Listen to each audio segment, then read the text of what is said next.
জাতীয় বিশ্ববিদ্যালয়ের BBA third year হিসাব বিজ্ঞান বিভাগের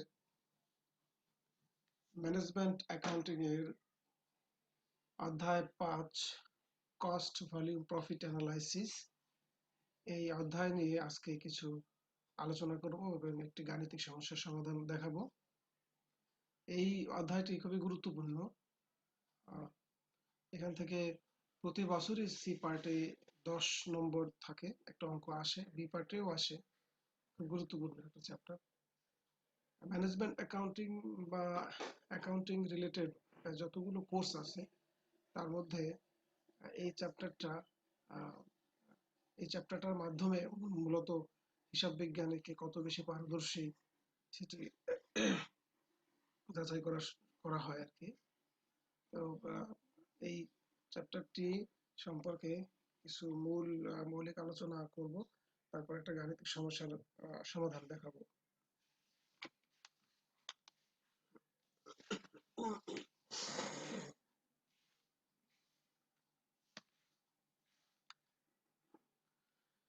তো অধ্যায়টির নাম হচ্ছে কস্ট ভলিউম প্রফিট অ্যানালাইসিস। মোটামুটি একটু বড় চ্যাপ্টার, তবে বড় হলেও সহজ আছে। এখানে আমি এই জন্য আজকে আমি প্রথম অংশের পার্ট 1 এর আলোচনা করব। তো কস্ট ভলিউম প্রফিট অ্যানালাইসিস, এটার বাংলা হচ্ছে ব্যয় ব্যয় পরিমাণ মুনাফা বিশ্লেষণ। ব্যয় পরিমাণ মুনাফা বিশ্লেষণ। একটু এই ব্যয় পরিমাণ মুনাফা বিশ্লেষণ বলতে কি বোঝায়? সেটা হচ্ছে যে বিশ্লেষণের মাধ্যমে কোনো প্রতিষ্ঠানের ব্যয়, এই ব্যয় বলতে টোটাল কস্ট আর কি। ব্যয় তো অনেক রকম হয়ে থাকে, ব্যয়ের অনেক ধরনের শ্রেণী বিভাজন আছে। তো প্রতিষ্ঠানের যে ব্যয়, সেই ব্যয় এবং উৎপাদনের পরিমাণ মানে পণ্য উৎপাদনের পরিমাণ যেটি বিক্রি হবে সেটি উৎপাদন কি পরিমাণ উৎপাদন করা হয় সেটা, এবং এটা বিক্রি করার পর যে মুনাফা অর্জিত হয়, অর্জিত মুনাফার মধ্যে পারস্পরিক সম্পর্ক ব্যাখ্যা করা হয়, তাকে কস্ট ভলিউম প্রফিট অ্যানালাইসিস বলে। খুব কমন একটা সংজ্ঞা। এখানে সংজ্ঞাটা যদি ভালোভাবে আমরা একটু সংজ্ঞা নিয়ে কথা বলি, লক্ষ্য করা যায় যে সিবিপি মূলত এক ধরনের বিশ্লেষণ, এক ধরনের অ্যানালাইসিস, এক ধরনের পর্যবেক্ষণ। এই পর্যবেক্ষণের মাধ্যমে এই যেটা করা হয়, যে কোনো প্রতিষ্ঠানের, উৎপাদনকারী প্রতিষ্ঠানের যে মোট ব্যয় হয়, টোটাল কস্ট যেটাকে বলে, এবং উৎপাদনের পরিমাণ, ভলিউম ইংরেজিতে যেটাকে বলা হয়, এবং প্রফিট বা অর্জিত মুনাফার মধ্যে তাদের মধ্যে কিন্তু কিছু সম্পর্ক রয়েছে। এই সম্পর্কটা ব্যাখ্যা করা হয়, যে সম্পর্কটা আসলে কেমন। তো আসলে আমরা পাশে এই টেবিলে আমরা একটু সম্পর্কটা একটু ব্যাখ্যা করা, একটু দেখি যে সম্পর্কটা আসলে কেমন। এই টেবিলে 3টা কলাম আছে, আর হচ্ছে 5টা রো আছে। প্রথম কলামে ম্যাটেরিয়াল এবং লেবার, কাঁচামাল এবং শ্রম ব্যয় বা মজুরি।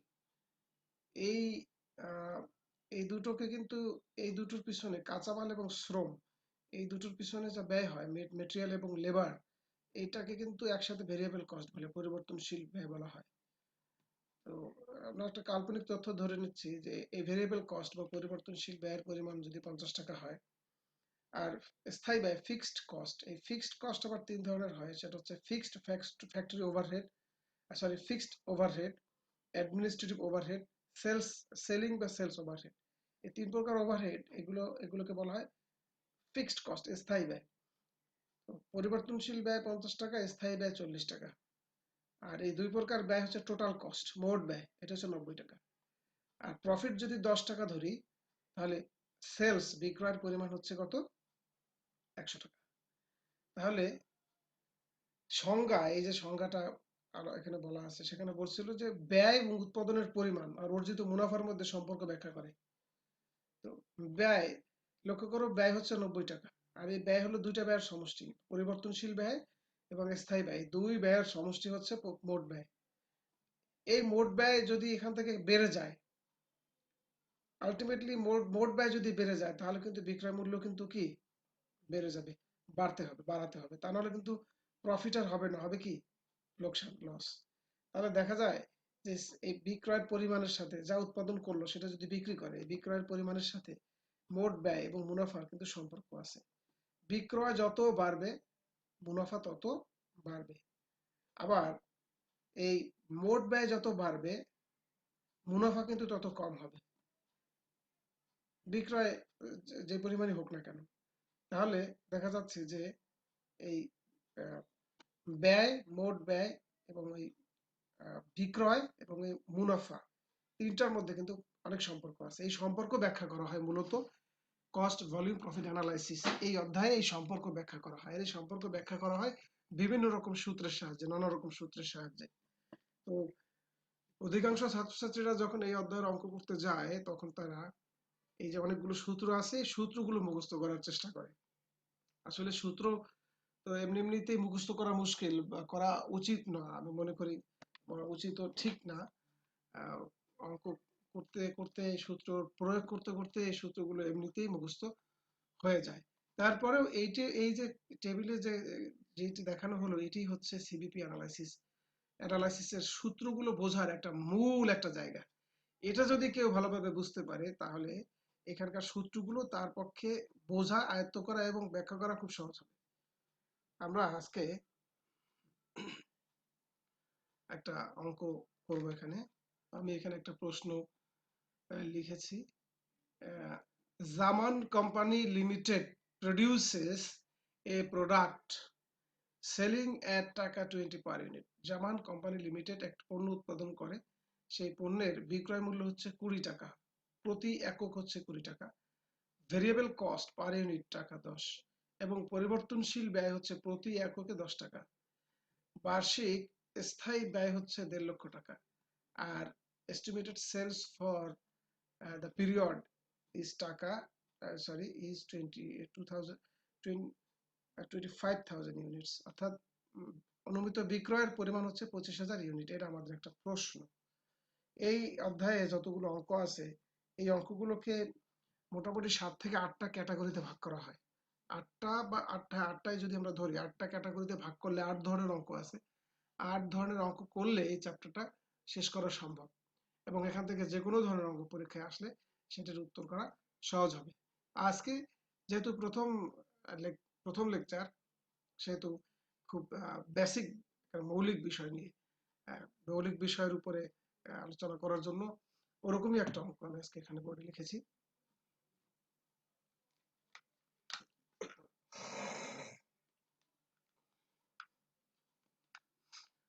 তাহলে এই হচ্ছে আমাদের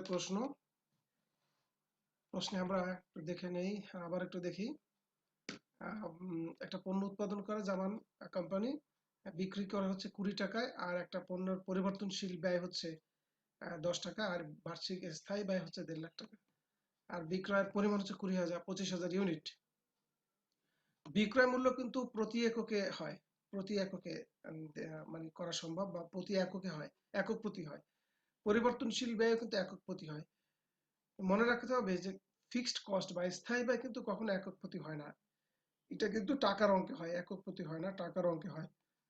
আর বিক্রয়ের পরিমাণ 25,000 ইউনিট দেওয়া আছে। এখানে রিকোয়ারমেন্ট 10টা প্রশ্ন করা হয়েছে, এখানে 10টা প্রশ্ন। তো একটা অঙ্ক থেকে 10টা প্রশ্নের উত্তর করা সম্ভব। প্রথম প্রশ্ন হচ্ছে break even point, calculate break even point. Break even পয়েন্টের বাংলা হচ্ছে সমচ্ছেদ বিক্রয়ের পরিমাণ। সমচ্ছেদ বিক্রয়ের পরিমাণ হচ্ছে ওই পরিমাণ পণ্য বিক্রয় করা যেই পরিমাণ পণ্য বিক্রয় করলে লাভ এবং লোকসান কিছুই হবে না, অর্থাৎ যা খরচ হয় সেই খরচটা উঠে আসবে। এই পরিমাণ পণ্য বিক্রয় যদি করা যায় সেটাকে ব্রেক ইভেন পয়েন্ট বা সমচ্ছেদ বিক্রয় বলা হয়। আমাদের প্রথমেই এখানে বলা হয়েছে সমচ্ছেদ বিক্রয়ের পরিমাণ কত, ক্যালকুলেট ব্রেক ইভেন পয়েন্ট। আমরা একটু সলিউশনে যাই। সলিউশনে রিকোয়ারমেন্ট 1, ব্রেক ইভেন পয়েন্ট, সমচ্ছেদ বিক্রয়। এখন সমচ্ছেদ বিক্রয় এটা হচ্ছে ইউনিটে হয় এবং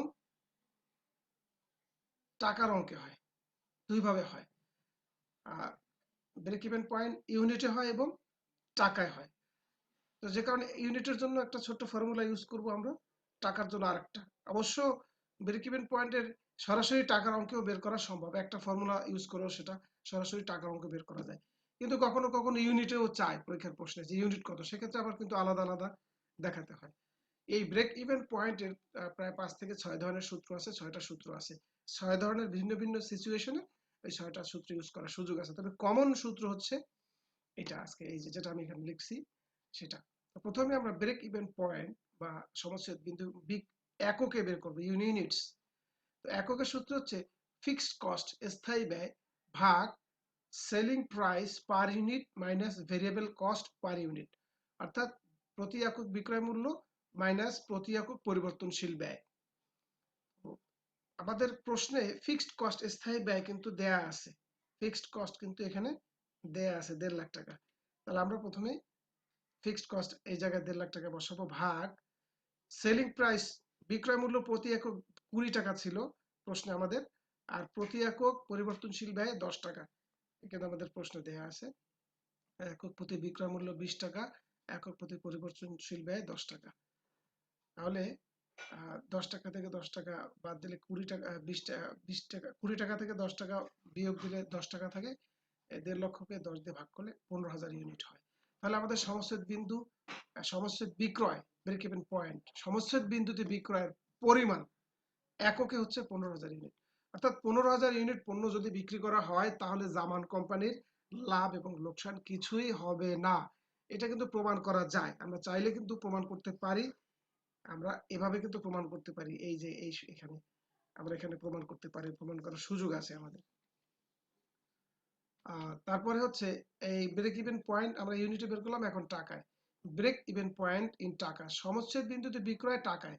এটা সূত্র হচ্ছে সমচ্ছেদ বিন্দুতে বিক্রয় একক গুণ একক প্রতি বিক্রয় মূল্য। তাহলে সমচ্ছেদ বিন্দুতে বিক্রয় এককে হচ্ছে আমাদের 15,000 ইউনিট আসছে, 15,000 ইউনিট, তার সাথে আমরা গুণ দেবো হচ্ছে সেলিং প্রাইস পার ইউনিট 20 টাকা। তাহলে আমাদের সমচ্ছেদ বিক্রয়ের পরিমাণ দাঁড়াচ্ছে 3 লক্ষ টাকা। অর্থাৎ 3 লক্ষ টাকার পণ্য যদি আমরা বিক্রি করি, জামান কোম্পানি লিমিটেড যদি বিক্রি করে, তাহলে তাদের লাভ লোকসান অর্থাৎ এই জায়গাটা জিরো হবে। এই যে জায়গাটা, এই প্রফিটের জায়গাটা জিরো হবে, এখানে কিন্তু জিরো হবে, অর্থাৎ লাভও হবে না, লোকসানও হবে না। হয়ে গেল আমাদের ব্রেক ইভেন। আমাদের প্রথমেই বলছিল calculate break even point, break even point আমরা নির্ণয় করলাম। এরপরে আমাদের 2 নম্বরে বললো কন্ট্রিবিউশন মার্জিন, অবদান, অনুদান, অনুদান, অবদান প্রান্ত, আর সিএম রেশিও। কন্ট্রিবিউশন মার্জিনকে সংক্ষেপে সিএম বলা হয়। সিএম কন্ট্রিবিউশন মার্জিন এবং কন্ট্রিবিউশন মার্জিন রেশিও, অবদান প্রান্ত এবং অবদান প্রান্ত অনুপাত, এটার বাংলাকে বলা হয়। তো কন্ট্রিবিউশন মার্জিন, এটা সূত্র হচ্ছে বিক্রয় মূল্য থেকে পরিবর্তনশীল ব্যয় বা যদি বাদ দিই আমরা, তাহলেই কন্ট্রিবিউশন মার্জিন পাওয়া যায়। আমাদের এখানে বিক্রয় মূল্য হচ্ছে টোটাল আমাদের এই জামানের হচ্ছে টোটাল বিক্রয়ের পরিমাণ হচ্ছে 25,000 ইউনিট টোটাল সেলস। তাহলে 25,000 আর একক প্রতি বিক্রয় মূল্য ছিল 20 টাকা, 25,000 ইউনিট গুণ 25 বিয়োগ ভেরিয়েবল কস্ট, 25,000 ইউনিটের জন্য পার ইউনিট ভেরিয়েবল কস্ট হচ্ছে 10 টাকা। তাহলে আমরা যদি এই সেলস থেকে অর্থাৎ 5 লাখ থেকে যদি এই ভেরিয়েবল কস্ট 2.5 লাখ বিয়োগ দিই, তাহলে আমাদের থাকে হচ্ছে 2.5 লাখ। এই 2.5 লাখটা হচ্ছে কন্ট্রিবিউশন মার্জিন। এটার বাংলা খুব সহজেই হচ্ছে অবদান প্রান্ত বা অনুদান প্রান্ত বা অবদান, আর আরো সহজভাবে এটার নাম হচ্ছে, এটা হচ্ছে মোট লাভ, মোট লাভ বা মোট মুনাফা। এরপর বলছে contribution margin ratio, contribution margin আর একটা নাম হচ্ছে প্রফিট ভলিউম রেশিও, অনুপাত। এটা অনুপাতের সূত্র হচ্ছে কন্ট্রিবিউশন মার্জিন গুণ 100 ভাগ সেলস। যে কোনো কিছুর অনুপাত বা রেশিও যদি চাই, তাহলে সেটা হবে লবে আর হরে হবে হচ্ছে বিক্রয়, তার সাথে গুণ হবে 100। তাহলে কন্ট্রিবিউশন মার্জিন হলো আমাদের 2.5 লাখ টাকা। এই যে 2.5 লাখ টাকা কন্ট্রিবিউশন মার্জিন, 2.5 লাখ টাকা, এই 2.5 লাখ টাকা কন্ট্রিবিউশন মার্জিন গুণ 100 ভাগ সেলস, বিক্রয়। টোটাল আমাদের সেলস বা বিক্রয়ের পরিমাণ কিন্তু হচ্ছে কত, 5 লাখ, 5 লাখ। তাহলে অ্যান্সারটা হচ্ছে 50%। রেশিও বা অনুপাত সবসময় কিন্তু শতকরা হয়, শতকরা আসে উত্তর 50%। তাহলে আমাদের 2 নম্বরটা হয়ে গেল। এবারে 3 নম্বরে কি বলছে, মার্জিন অফ সেফটি, নিরাপত্তা প্রান্ত, and margin of safety ratio সংক্ষেপে এমএস। 3 নম্বরে হচ্ছে margin of safety and margin of safety ratio. Margin of সেফটির বাংলা অর্থ হচ্ছে নিরাপত্তা প্রান্ত। নিরাপত্তা প্রান্ত হচ্ছে আহ, সমচ্ছেদ বিন্দুতে বিক্রয়ের পরবর্তী যে বিক্রয় সেটাকে বলা হচ্ছে মার্জিন অফ সেফটি। অর্থাৎ টোটাল সেলস থেকে ব্রেক ইভেন সেলস যদি বাদ দেওয়া হয় তাহলে যেটা থাকে সেটার মধ্যে থাকে মার্জিন অফ সেফটি। এই margin of break even sales এর মধ্যে থাকে শুধু টোটাল কস্ট, আর মার্জিন অফ সেফটির মধ্যে থাকে ভেরিয়েবল কস্ট এবং প্রফিট। এর মধ্যে আর কোনো ফিক্সড কস্ট থাকে না। তো মার্জিন অফ সেফটি এবং মার্জিন অফ সেফটি রেশিও বের করবো আমরা এখন। হচ্ছে 3 নম্বর MS margin of safety. Margin of সেফটির সূত্র হচ্ছে sales minus break even point sales. তো আমাদের টোটাল সেলস হচ্ছে কত ছিল? সেলস টোটাল সেলস ছিল, আমরা এখানে বের করছি সেলস হচ্ছে 5 লাখ টাকা ছিল। 25,000 unit into selling price per unit 20 টাকা, গুণ করলে 5 লাখ টাকা।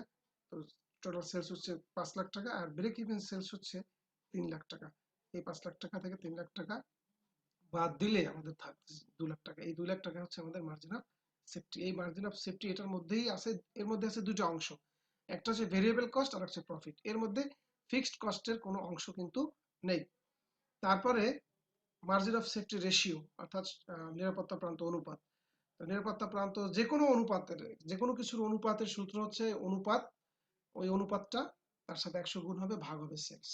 তো এই মার্জিন অফ সেফটি গুণ 100 ভাগ sales. Margin of safety 2 lakh টাকা, আর 100 হচ্ছে গুণ সূত্রের 100, আর ভাগ সেলস হচ্ছে 5 লাখ, 40%। অর্থাৎ টোটাল সেলস হচ্ছে যদি 100% হয় তার মধ্যে 40% হচ্ছে মার্জিন অফ সেফটি রেশিও। আর টোটাল সেলস যদি 100% হয় তাহলে তার মধ্যে সিএম রেশিও বা মোট লাভ অনুপাত হচ্ছে 50%। মার্জিন অফ সেফটি গেল। এরপরে হচ্ছে 4 নম্বর হচ্ছে প্রফিট। প্রফিট কত? প্রফিটের পরিমাণ, মুনাফা। তো প্রফিট বের করব। মোট বিক্রয় সেলস 5 লাখ টাকা, সেখান থেকে ভেরিয়েবল কস্ট 2.5 লাখ টাকা। ভেরিয়েবল কস্ট কিন্তু আমরা বের করে আনছি আগে, এই যে বের করে নিছি এই যে variable cost. Total sales unit ছিল 25,000 ইউনিট, আর 10 টাকা ছিল পার ইউনিট ভেরিয়েবল কস্ট। তাহলে এটা গুণ করলে 2.5 লাখ টাকা। 2.5 লাখ টাকা যোগ ফিক্সড কস্ট। ফিক্সড কস্ট হচ্ছে 1.5 লাখ টাকা, প্রশ্নে আমাদের দেয়া আছে 1.5 লাখ টাকা। তাহলে 5 লাখ টাকা থেকে 1.5 লাখ আর 2.5 লাখ হচ্ছে 4 লাখ টাকা বাদ দিলে, 5 লাখ থেকে 4 লাখ বাদ দিলে থাকে প্রফিট থাকে কত? 1 লক্ষ টাকা। এটা হচ্ছে কিন্তু আমাদের প্রফিট। রিকোয়ারমেন্ট 1, 2, 3, 4 আমরা করলাম। তারপরে 5, 6, 7 এই তিনটা হচ্ছে একই রকম, এরকমই এই যে উপরে যা করে আসলাম এরকমই, শুধু এখানে একটু বাড়তি একটু মানে একটু ঘুরিয়ে বলেছে। সেটা হচ্ছে এরকম, যেমন 5 number new break even point. তো ব্রেক ইভেন পয়েন্ট আমরা প্রথমে 1 নম্বরে যেভাবে বের করা শিখেছি ওইভাবেই বের করব। এন্ড পিভি রেশিও আমরা কিন্তু এখানে কি কন্ট্রিবিউশন মার্জিন রেশিও বা সিএম রেশিও বের করে আসছি। এটি সিএম রেশিও কিন্তু পিভি রেশিও ওই একইভাবে একই ফর্মুলায় বের করব। শুধু অতিরিক্ত যে তথ্য আমাদেরকে এখানে দেওয়া হয়েছে তা হলো যে নতুন সমচ্ছেদ বিন্দুতে বিক্রয়ের পরিমাণ এবং মুনাফার পরিমাণ অনুপাত বা কন্ট্রিবিউশন মার্জিন অনুপাত বা পিভি রেশিও বের করতে হবে। ইফ যদি fixed cost is increased by 20%। আমরা এইগুলো এই নিয়মেই করে আসবো, 1, 2 যেভাবে করছি এইভাবেই করে আসবো। করার সময় আমরা যেটা করব যে ফিক্সড কস্ট এখানে দেয়া আছে কত? 1.5 লাখ টাকা। এই ফিক্সড কস্ট এখানে ইনক্রিজ করতে হবে 20%। খালি 20% আমরা বাড়িয়ে নেব। 20% বাড়িয়ে নিয়ে আমরা এগুলো সমাধান করব। 6 নম্বরে কি বলেছে? একই জিনিস দেখো, break even point PV ratio if variable cost is increased by 12.5%। অর্থাৎ এই একই জিনিস বের করব, শুধু আমাদের যেটা করতে হবে ভেরিয়েবল কস্ট এখানে দেয়া আছে পার ইউনিটে 10 টাকা। এই 10 টাকাকে আমরা আমাদের 12.5% পর্যন্ত কিন্তু বৃদ্ধি করে নিতে হবে, এবং নেওয়ার জন্য কিন্তু এখানে নির্দেশনা দেয়া আছে। এটা করলে তাহলে নতুন একটা ভেরিয়েবল কস্ট হবে আমাদের 10 টাকা, কিন্তু তখন হবে না 12.5% যদি বেড়ে যায় তাহলে কিন্তু 10.5 টাকার চেয়ে বেশি হবে। আবার এখানে কিন্তু ফিক্সড কস্ট বা 20% বাড়ানোর কথা বলা হয়েছে। তার ফিক্সড কস্ট 1.5 লাখ টাকা আছে, এটা কিন্তু বেড়ে যাবে। 7 নম্বরে কিন্তু কি বলেছে? একই জিনিস দেখো, break even point PV ratio MS ratio যদি যদি সেলিং প্রাইস 8%, কমে যায়, ডিক্রিজ হয়, সেলিং প্রাইস আছে 20 টাকা পার ইউনিট, এটার 8% কিন্তু কমে যাবে, কমানোর পরে তার নতুন একটা সেলিং প্রাইস আসবে, তারপর আমরা এগুলো বের করব। 8 এবং 9, সুতরাং 5, 6, 7 এটা আমি এখানে করছি না, এটা তোমরা চেষ্টা করবে। 8 এবং 9, 8 বলছে কি দি সেলস ভলিউম, বিক্রয়ের পরিমাণ কত, যদি প্রতিষ্ঠানটি 1.5 লাখ টাকা মুনাফা অর্জন করতে চায় এবং সেটা কর দেওয়ার পূর্বে, কর পূর্ব আয় যদি 1.5 লাখ টাকা করতে চায়, তাহলে তাহলে এদের কত পরিমাণ পণ্য বিক্রয় করতে হবে।